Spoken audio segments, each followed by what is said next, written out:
ପୁରୀ ଶ୍ରୀମନ୍ଦିର ପାଖରେ ଥିବା ଏକ ଛୋଟ ଗାଁରେ ରହୁଥିଲେ ଲକ୍ଷ୍ମୀକାନ୍ତ ନାମକ ଜଣେ ଗରିବ ଭକ୍ତ।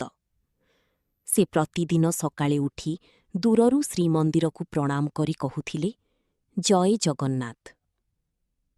କିନ୍ତୁ ତାଙ୍କ ମନରେ ଥିଲା ଗୋଟିଏ ବଡ଼ ଇଚ୍ଛା, ଜୀବନରେ ଏକଥର ପ୍ରଭୁଙ୍କୁ ନିକଟରୁ ଦର୍ଶନ କରିବା। ଏକଦିନ ପୂର୍ଣ୍ଣିମା ରାତିରେ ଗାଁରେ ଭୟଙ୍କର ବର୍ଷା ଆରମ୍ଭ ହେଲା। ଚାରିପଟେ ଅନ୍ଧାର, ବଜ୍ରପାତ ଓ ଝଡ଼। ଲକ୍ଷ୍ମୀକାନ୍ତ ନିଜ ଘର ବାହାରେ ବସି ଆକାଶକୁ ଚାହିଁ ଧୀରେ କହିଲେ, ହେ ପ୍ରଭୁ ଜଗନ୍ନାଥ, ମୁଁ ଗରିବ ହେଲେ ବି ଆପଣଙ୍କୁ ଏକଥର ଦେଖିବାକୁ ଚାହେଁ। ହଠାତ୍ ଦୂରରୁ ଶଙ୍ଖଧ୍ୱନି ଶୁଣାଗଲା। ଲକ୍ଷ୍ମୀକାନ୍ତ ଦେଖିଲେ, ଧଳା ବସ୍ତ୍ର ପିନ୍ଧିଥିବା ଜଣେ ରହସ୍ୟମୟ ବୃଦ୍ଧ ତାଙ୍କ ସାମ୍ନାରେ ଦଣ୍ଡାୟମାନ।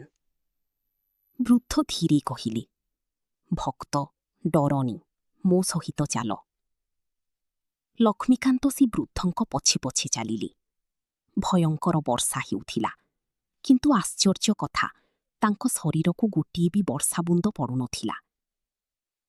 କିଛି ସମୟ ପରେ ସେମାନେ ପହଞ୍ଚିଲେ ଶ୍ରୀମନ୍ଦିର ସିଂହଦ୍ୱାର ପାଖରେ। ଆଉ ତାପରେ ଘଟିଲା ଏକ ଅଦ୍ଭୁତ ଘଟଣା।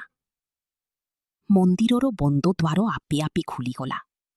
ମା ଲକ୍ଷ୍ମୀକାନ୍ତ ଭିତରକୁ ପଶି ପ୍ରଭୁ ଜଗନ୍ନାଥଙ୍କ ଦର୍ଶନ କଲେ। ତାଙ୍କ ଆଖିରୁ ଲୁହ ଝରି ପଡ଼ିଲା। ସେ ହାତ ଯୋଡ଼ି କହିଲେ, ପ୍ରଭୁ, ଆଜି ମୋ ଜୀବନ ସଫଳ ହୋଇଗଲା। ମା କିନ୍ତୁ ସେ ପଛକୁ ଘୁରି ଦେଖିଲେ, ସେହି ବୃଦ୍ଧ ଆଉ ସେଠାରେ ନଥିଲେ।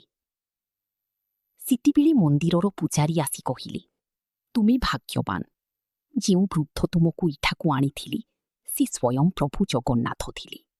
ମା ସେହି ଦିନଠାରୁ ଲକ୍ଷ୍ମୀକାନ୍ତ ପ୍ରତିଦିନ ପ୍ରଭୁଙ୍କ ସେବା କରିବା ଆରମ୍ଭ କଲେ। କୁହାଯାଏ, ଯେଉଁ ଭକ୍ତ ସତ୍ୟ ମନରେ ପ୍ରଭୁଙ୍କୁ ଡାକେ, ଜଗନ୍ନାଥ ସ୍ୱୟଂ ତାଙ୍କ ପାଖକୁ ଆସନ୍ତି। ମା ଜୟ ଜଗନ୍ନାଥ।